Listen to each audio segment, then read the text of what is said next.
একজনে একবার ফেল করলো, দুইবার ফেল করলো, তিনবার ফেল করলো, 4বার পর্যন্ত আপনারা পড়ান, রেজিস্ট্রেশন করি। 2026 সালের মাধ্যমিক স্কুল সার্টিফিকেট ও সমমান পরীক্ষার ফলাফল আগামী 10 আগস্ট প্রকাশ করা হবে। আজ সোমবার মাধ্যমিক ও উচ্চ মাধ্যমিক বিভাগের সচিব মোহাম্মদ আব্দুল খালেক প্রথম আলোকে এ তথ্য জানিয়েছেন। পূর্ব ঘোষণা অনুযায়ী গত 20 জুলাই এসএসসি ও সমমান পরীক্ষার ফলাফল প্রকাশের কথা ছিল, তবে প্রস্তুতি শেষ না হওয়ায় নির্ধারিত সময়ে ফল প্রকাশ করা সম্ভব হয়নি। 18 জুলাই বাংলাদেশ আন্তঃশিক্ষা বোর্ড সমন্বয় কমিটির সভাপতি ও ঢাকা শিক্ষা বোর্ডের চেয়ারম্যান অধ্যাপক সৈয়দ আখতারুজ্জামান জানিয়েছেন, 20 জুলাই ফল প্রকাশ করা হয়নি, তবে 10 তারিখ ফল প্রকাশের প্রস্তুতি নেওয়া হচ্ছে।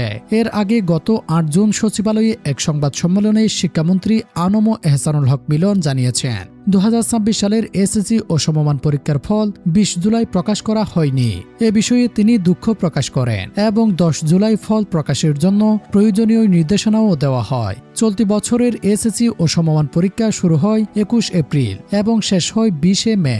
এরপর পরীক্ষার্থীদের ব্যবহারিক পরীক্ষা নেওয়া হয়। 9টি সাধারণ শিক্ষা বোর্ডের অধীনে এসএসসি, মাদ্রাসা শিক্ষা বোর্ডের অধীনে দাখিল এবং কারিগরি শিক্ষা বোর্ডের অধীনে এসএসসি ও দাখিল পরীক্ষায় এবছর 18,57,000-এর বেশি পরীক্ষার্থী অংশ নেয়। এদিকে সোমবার 27 জুলাই বাংলাদেশ আন্তঃশিক্ষা বোর্ড সমন্বয় কমিটির এক বিজ্ঞপ্তিতে জানানো হয়, এসএসসি ও সমমান পরীক্ষা 2026 সালের ফলাফল আগামী 10 আগস্ট সারা দেশে একযোগে প্রকাশ করা হবে। ফলাফল পাওয়ার নিয়মাবলী পরবর্তী বিজ্ঞপ্তির মাধ্যমে জানানো হবে। সে পর্যন্ত আমাদের সঙ্গে থাকুন।